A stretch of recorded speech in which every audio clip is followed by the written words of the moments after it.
ಶ್ರೇಷ್ಠ ಪತಿಯ ಲಕ್ಷಣಗಳು. 1. ಹೆಣ್ಣು ತನ್ನ ಗಂಡನ ಬಳಿ ಬಯಸುವುದು ಬರೀ ಇಷ್ಟೇ. 1. ಅನ್ಯರ ಮುಂದೆ ಹಿಂದೆ ಮುಂದೆ ನೋಡದೆ ಬಯಬಾರದು. 2. ಹೆಂಡತಿಯ ಬಳಿ ಬೇರೆ ಹೆಣ್ಣಿನ ಬಗ್ಗೆ ಹೊಗಳಬಾರದು. 3. ಪತ್ನಿಗೆ ಸಂಭೋಗ ಕ್ರಿಯೆಯಲ್ಲಿ ಸಂಪೂರ್ಣ ತೃಪ್ತಿ ಕೊಡುವುದು. ಎಷ್ಟು ತೃಪ್ತಿ ಎಂದರೆ ಅವಳು ಬೇರೆ ಪುರುಷನ ಕಡೆ ತಲೆ ಎತ್ತಿ ನೋಡದಂತೆ. ಹೌದು ಸ್ನೇಹಿತರೆ, ಕೆಲವು ಮಹಿಳೆಯರಿಗೆ ಸೆಕ್ಸ್ ಲೈಫ್ ಅನ್ನೋದು ತುಂಬಾ ಇಂಪಾರ್ಟೆಂಟ್ ಆಗಿರುತ್ತೆ. ಅವಳು ಅದನ್ನು ನಿಮ್ಮ ಹತ್ತಿರ ಹೇಳಿಕೊಳ್ಳಲು ಮೋಜುಗರ ಪಡಬಹುದು, ಆದರೆ ಅವಳದು ಕೆಲವೊಂದು ಬಯಕೆಗಳು ಇರುತ್ತವೆ.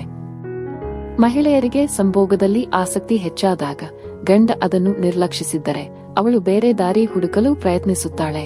ಕೆಲವೊಮ್ಮೆ ಗಂಡ ಮನೆಯಲ್ಲಿ ಇರುವುದಿಲ್ಲ, ಆಫೀಸ್ ಕೆಲಸ ಇನ್ನಿತರ ಕೆಲಸ ಅಂತ ಹೊರಗಡೆನೇ ಇರುತ್ತಾರೆ, ಆದರೆ ಬೇರೆ ಪುರುಷನ ಜೊತೆ ಸಂಭೋಗ ಮಾಡುವುದು ತಪ್ಪು.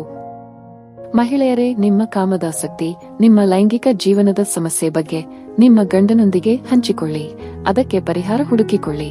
ಅದನ್ನು ಬಿಟ್ಟು ಬೇರೆ ಪುರುಷನ ಮೈ ಮುಟ್ಟುವುದು, ಮಲಗುವುದು, ಸಂಭೋಗ ಮಾಡುವುದು ತಪ್ಪು. ಇದು ಪುರುಷರಿಗೆ ಕೂಡ ಅನ್ವಯಿಸುತ್ತದೆ. 4. ಬೇರೆಯವರ ಹೆಂಡತಿ ಸುಂದರವಾಗಿದ್ದಾಳೆ ಎಂದು ನೆನೆಯದೆ ಸಿಕ್ಕಿರುವುದರಲ್ಲೇ ಸಂತೋಷಪಡಬೇಕು. ಏಕೆಂದರೆ ಅನ್ಯೋನ್ಯ ಸಂಬಂಧದಲ್ಲಿ ಹೊಂದಾಣಿಕೆ ಮುಖ್ಯ, ಸೌಂದರ್ಯ ಅಲ್ಲ. 5. ಮನಸ್ಸಿಗೆ ನೋವಾಗುವಂತೆ ಎಂದಿಗೂ ಮಾತನಾಡಬಾರದು. 6. ಊಟದಲ್ಲಿ ಕೊರತೆಯನ್ನು ಹೇಳಬಾರದು.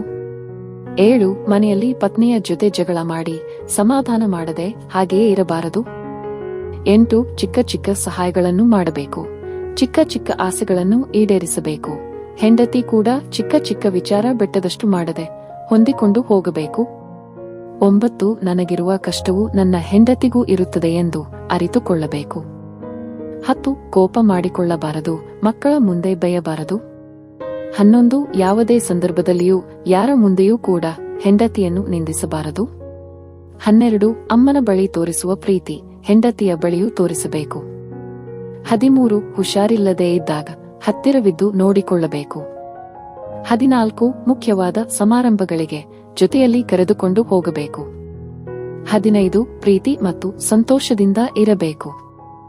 16. ಮುಖ್ಯವಾದ ವಿಷಯಗಳನ್ನು ಮುಚ್ಚಿಡದೆ ಎಲ್ಲವನ್ನೂ ಹೆಂಡತಿಯ ಬಳಿ ಹಂಚಿಕೊಳ್ಳಬೇಕು. ಮುಚ್ಚುಮರೆ ಇರಕೂಡದು. 17. ಹೆಂಡತಿಯಲ್ಲಿ ನಂಬಿಕೆ ಇಡಬೇಕು.